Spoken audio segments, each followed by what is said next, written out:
ऐसा क्या हो गया? तो मैं भी आपसे पूछना चाहता हूं कि ऐसा क्या हो गया कि दो जाति आपस में लड़ने को उतारू हुए, कौन इनको लड़ाने के लिए जिम्मेदार है? मेरे युवा साथियों, आप सोचिए। लेकिन धर्म के लिए लड़ूंगा, धर्म मेरा हिंदू है, धर्म मेरा हिंदू रहेगा कि नहीं, हम हिंदू नहीं है तो कहीं ना कहीं वो हमें तोड़ने की और हमें रोकने की साजिश कर रहे हैं।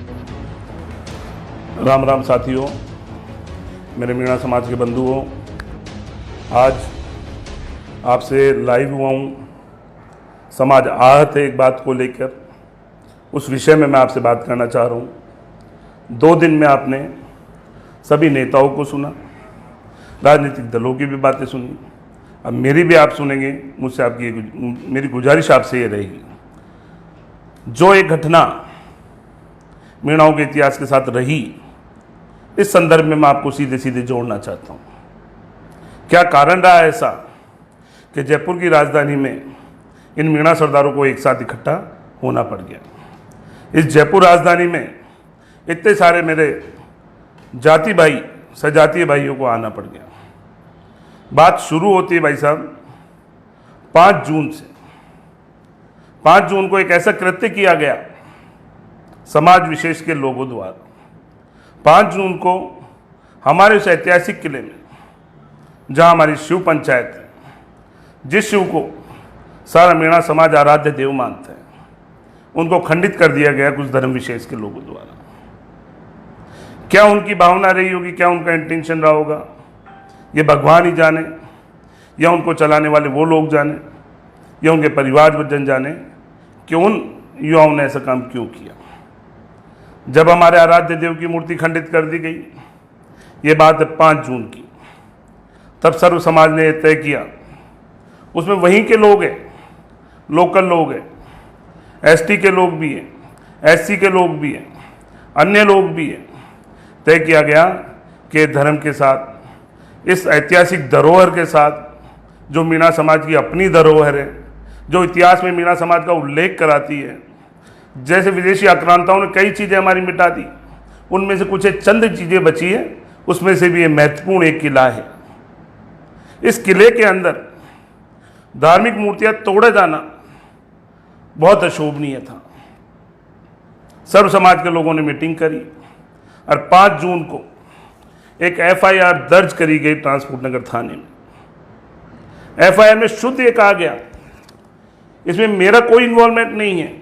आप देखिए कि अपने आराध्य देव की कोई मूर्ति तोड़ता है, आप इसको देखते हैं कि किस नज़रिए से देखते हैं, चाहे वो किसी धर्म, किसी जाति का व्यक्ति हो। यदि उसने एक गुनाह किया है, हमारे आराध्य देव की मूर्ति को खंडित किया है, तो उसके खिलाफ कार्रवाई होनी चाहिए। इस बात में मैं मानता हूँ आप मेरा समर्थन भी करेंगे। जब वो मूर्ति तोड़ दी गई, एफआईआर दर्ज हो गई, काफ़ी मशक्क़त के बाद एफआईआर दर्ज हुई। वो विषय हिंदू धर्म का था, वो विषय मेरी धार्मिक भावनाओं का था, वो विषय आपकी धार्मिक भावनाओं का था। साथियों, बड़ी मशक्क़त के बाद जब एफआईआर दर्ज हुई तो सब लोगों ने इंतजार किया कई दिनों तक, कैसा उन लोगों को राजनीतिक संरक्षण रहा होगा कि उनकी गिरफ्तारी में काफ़ी देर हुई। 6 लोग उसमें पकड़े गए जो धर्म विशेष के थे।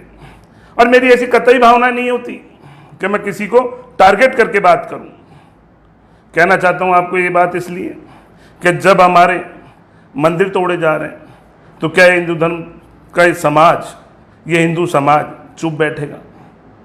ये मीणा भी हिंदुओं के साथ के लोग हैं। मत्स्य भगवान के हम अवतार मानने वाले लोग, उनको अपना सब कुछ मानने वाले लोग, जहाँ से हमारी उत्पत्ति हुई।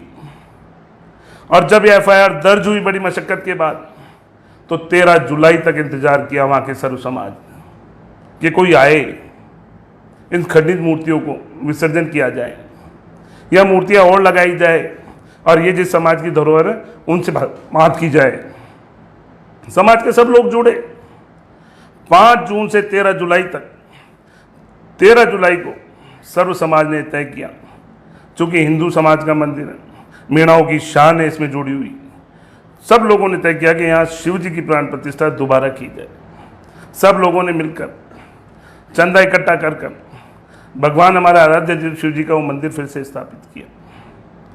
वहाँ एक ध्वजा लगा दी गई ताकि जो लोग ये गड़बड़ कर गए, जिन लोगों ने कृत्य किया या आपराधिक कृत्य किया, उनको ये लगे कि हाँ भाई, यहाँ लोगों का आना जाना है, आराध्य देव में आस्था है, जिसकी वजह से अब वहाँ असामाजिक तत्व नहीं आए। उसका वो कोई उद्देश्य नहीं था, किसी की भावनाओं को आहत करने का उद्देश्य नहीं था। मैं पूछना चाहता हूँ हमारे विधायक श्री रामकेश जी से कि उन्होंने इस एफआईआर का क्यों नहीं नाम लिया गया, क्यों धर्म विशेष के लोगों के पक्ष में वो खड़े रहे। 2 दिन से मैं लगातार देख रहा हूँ, सब कुछ बोला जा रहा है, अतिक्रमणियों के खिलाफ बोला जाता है। मैं इस मामले में समाज के साथ हूँ, और समाज के साथ यही नहीं, वहाँ तक भी हूँ कि खोगंग में जो हुआ, आसावरी माता में भी उन्हीं लोगों ने एक बार हमारी यात्रा पे हमला किया। पन्ना मीणा कुंड में भी अक्सर यही होता है। क्यों हमारी ऐतिहासिक धरोहर ऐसे लुट पिट रही है? कौन जिम्मेदार है इस बात के लिए? माननीय अध्यक्ष जी, मैं आपसे पूछता हूँ, 10 साल से अध्यक्ष आदिवासी सेवा संघ के आप, कौन सी ऐसी कार्य करा आपने जिसकी वजह से हमारी धरोहर बचे? ये समाजों को लड़ाने का काम नहीं करना चाहिए।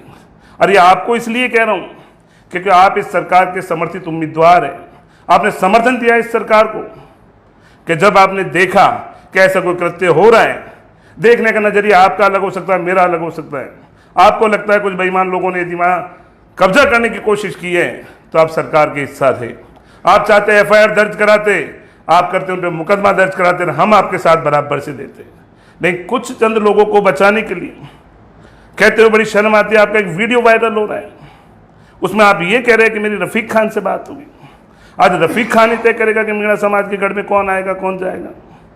क्या पता आपने किस संदर्भ में कही हो, लेकिन स्पष्ट बात ये पता चलती है कि आप उस समय रफीक खान से सीधे बात कर रहे हो। कहाँ है वो रफीक खान, पूछना चाहता हूँ, जब 2 दिन से इस राजस्थान की राजधानी में, इस छोटी काशी में अफरा तफरी का माहौल बना हुआ है। एक जाति दूसरी जाति से लड़ने को तैयार हो रही है।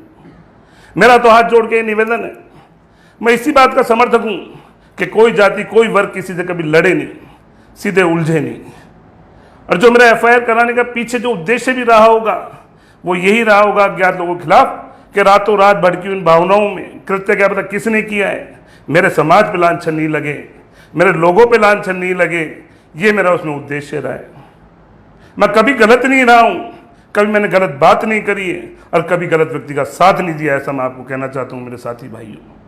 आपके सामने भी बात इसलिए कहने आया कि आपको पूरा विवरण पता रहे कि कैसे और लोगों की, अन्य समाजों की इस गढ़ में एंट्री हुई है।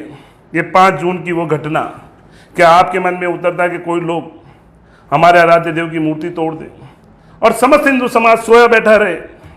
कहते होंगे वो लोग जो ये कहते हैं कि हम हिंदू नहीं हैं, ना माने वो उस भगवे को, लेकिन मैं मानता हूँ। मैं मीन भगवान की औलाद हूँ, संतान हूँ उस भगवान की जो विष्णु का पहला अवतार रहे, और उनके अवतार श्री राम रहे। उस झंडे पे श्री राम लिखा हुआ था। आपको नहीं पसंद था, आप उतार के पकड़ा देते उनको कि नहीं, ये हमारी धरोहर है, ये मेरे मीणा समाज की धरोहर है, इसमें नहीं लगाने देंगे। वहाँ माता जी का झंडा फहराते, उसमें कतई कोई बात नहीं, मैं हमेशा साथ रहूँगा। और बराबर ये बात कहता हूँ, जब भी कोई इन जातियों को लड़ाने की बात करेगा, तो जब तक मैं जिंदा हूँ, मेरा विचार जिंदा है, मैं मेरे मीणा समाज के किसी जाति से लड़ने नहीं दूंगा। मैं समाज के पक्ष में हमेशा खड़ा रहूँगा, चाहे बरगलाने वाले कुछ भी बरगलाते हो। अपने वोटों की राजनीति सेकने के लिए, वोटों की रोटियां सेकने के लिए, समुदाय विशेष को खुश करने के लिए यदि कोई कार्य करेगा तो कतई बर्दाश्त नहीं होगा। आपको जो बुरा लगा उसके लिए हमें खेद है। खेद इसलिए भी है कि ये कितना गलत हो रहा है। जिस हिंदुत्व के लिए मीणा सरदार लड़ गए, मीणाओं के राजा लड़ गए, जिस पताका के लिए उन्होंने अपनी जान दे दी, वो लड़े विदेशी आक्रमणकारियों से, वो लड़े मुगलों से, वो लड़े उस सिस्टम से जब उनके खिलाफ था, और आज वही जाति फिर रोड पे आ रही है। ऐसा क्या कारण रह गया? ये विचार करने वाली बात है मेरे युवा साथियों। ये गौर करिए कि हमें कौन भड़का रहा है, कौन हमें विपरीत दिशा में ले जा रहा है। बात करो भाई रफीक खान की, एमएलए हैं, उनके क्षेत्र में 2 दिन से ऐसी घटना हो रही है। क्या कहीं उनका एक भी बयान आया कि नहीं मेरे क्षेत्र में सामाजिक सौहार्द को बनाए रखो? उनका बयान क्यों आएगा? क्योंकि एक जाति विशेष के, एक अपने लोग, एक हिंदू समाज के लोग जब आपस में टकरा रहे हैं तो कई लोग तो मजे ले ही रहे होंगे। उनकी नैतिक जिम्मेदारी बनती है, क्योंकि वो इस विधानसभा के विधायक है। वो कहते कि नहीं, ये सामाजिक सौहार्द में कभी नहीं बिगड़ने दूंगा। जैसे आज मैं कहता हूँ कि मेरे जीते जी मेरा समाज किसी अन्य जाति से नहीं लड़े, और लड़े तो मैं समाज के साथ खड़ा हूँ। लड़े तो क्यों लड़े, इन बातों का कारण पता होना चाहिए। ऐसे ही बरगलाने में मेरा युवा साथी आता रहेगा तो कहीं ना कहीं समाज का नुकसान होगा। आपकी सब बातों का जवाब मैं दूंगा। आज सुबह से मैं देख रहा हूँ कि मेरे लोगों में कितना आक्रोश है, कितना जोश है, और किस भावना के लिए लोगों ने मुझे अच्छे अच्छे शब्दों से नवाजा, क्योंकि मैं आप ही का साथी हूँ। ये बात आप पे भी लागू होती है, जैसे आप हो वैसा ही मैं हूँ बिल्कुल। इसलिए आपको लगता है मेरी कहीं तनिक भी गलती है, कहीं मैं गलत हूँ, या मेरे को धर्म के साथ नहीं खड़ा होना चाहिए था, ये टूटी हुई मूर्तियों के विरोध नहीं होना चाहिए था, ये 5 जून की रिपोर्ट नहीं दर्ज होनी चाहिए थी, तो वो लोग बताए जो अब तक इस पर चुप्पी साधे बैठे हैं। गंगापुर में भी आए दिन ये मामले होते हैं। इसलिए मैं कहता हूँ मानवता के साथ रहो, जियो और जीने दो, मत बिगाड़ो किसी की ये शांति, क्योंकि मेरा ये समाज, मेरा समाज शांत भी है, सरल भी और सभ्य है।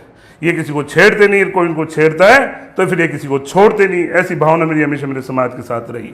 आज मुझे समाज के खिलाफ इन लोगों ने कर दिया, लेकिन मैं आपको सीधी सीधी बात बता रहा हूँ, मैं खिलाफ उस विचारधारा के हूँ जो कहीं न कहीं जातियों को तोड़ रही है, कहीं न कहीं हिंदू समाज को तोड़ रही है, कहीं न कहीं हमारा नुकसान कर रही है, कहीं न कहीं जनजाति वर्ग को पीछे धकेल रही है।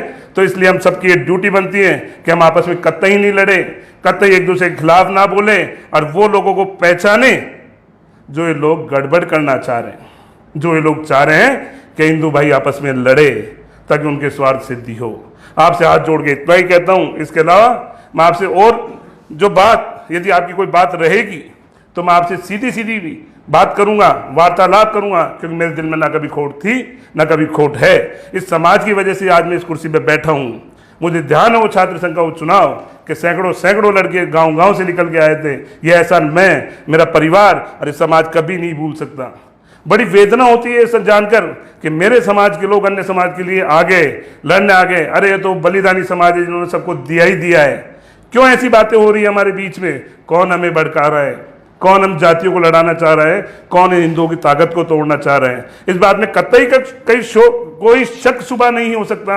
वो मीणाओं की संपत्ति है, वन विभाग में है। पूछना चाहता हूँ माननीय विधायक जी नाम के जी, जब सरकार आपकी है, वहाँ लोग आपके थे, आपका वहाँ सिस्टम है, वहाँ आपकी पुलिस है, वहाँ आपके वन रक्षक लोग हैं, उसके बाद मेरे आराध्य देव की मूर्तियाँ किसने तोड़ दी? इस बात का भी जवाब आप दीजिए। जो आज आप अपने लाइव में कह रहे थे कि आप FIR दर्ज कराइए, बिल्कुल कराइए। यदि किसी ने आपराधिक कृत्य कराया है तो उसको जेल भी जाना चाहिए, ये मैं आपसे कह रहा हूँ। रही बात अतिक्रमण की भावना की, तो ऐसा कोई माई का लाल नहीं है जो मीणाओं की संपत्ति पे अतिक्रमण कर ले। ये तो मीणा ही होंगे जिनकी परमिशन से पूछ के यदि कोई पांव धर सकता है उनकी रियासत में, उनकी सियासत में। ऐसी मैं सोच रखता हूँ इस वीर कौम के लिए, इन वीरों के लिए, इन मेरे साथियों के लिए। जो जोश इनका देखा, आज पूरी दुनिया देख रही, पूरा देश देख रहा है। और जहाँ मेरी गलती हो मुझे बताइए, मैं बिल्कुल इस बात में कतई नहीं शर्माता, स्वीकार करूँगा इस बात को। लेकिन धर्म के लिए लड़ूंगा। धर्म मेरा हिंदू है, धर्म मेरा हिंदू रहेगा। मेरे माँ बाप, मेरा परवरिश मीन भगवान की वजह से हुई है। हम आराध्य देव शिव को मानते हुए आए हैं, हम नेचर को मानने वाले लोग हैं। और यदि आज कहीं बड़े स्तर पे चीज़ चल रही है कि नहीं हम हिंदू नहीं है, तो कहीं ना कहीं वो हमें तोड़ने की और हमें रोकने की साजिश कर रहे हैं, ऐसा मैं आपकी कहना चाहता हूँ। और यदि आपको कहीं लगता है कि मैं आपको कहीं पीछे पीठ दिखा दूं, तो मैं मीणा समाज की औलाद हूँ। जैसा खून आपकी रगों में वैसा ही खून मेरी रगों में। मैं हमेशा समाज के साथ रहूँगा। ये इस प्लेटफॉर्म पर मैं आपके साथ कह रहा हूँ। जय हिंद, जय हिंद, जय भारत। मेरे माँ बाप, मेरा परवरिश मीन भगवान की वजह से हुई है। हम आराध्य देव शिव को मानते हुए आए हैं, हम नेचर को मानने वाले लोग हैं। और यदि आज कहीं बड़े स्तर पर चीज़ चल रही है कि नहीं हम हिंदू नहीं है, तो कहीं ना कहीं वो हमें तोड़ने की और हमें रोकने की साजिश कर रहे हैं, ऐसा मैं आपकी कहना चाहता हूँ। और यदि आपको कहीं लगता है कि मैं आपको कहीं पीछे पीठ दिखा दूं, तो मैं मीणा समाज की औलाद हूँ। जैसा खून आपकी रगों में वैसा ही खून मेरी रगों में। मैं हमेशा समाज के साथ रहूँगा। ये इस प्लेटफॉर्म पर मैं आपके साथ कह रहा हूँ। जय हिंद, जय भारत।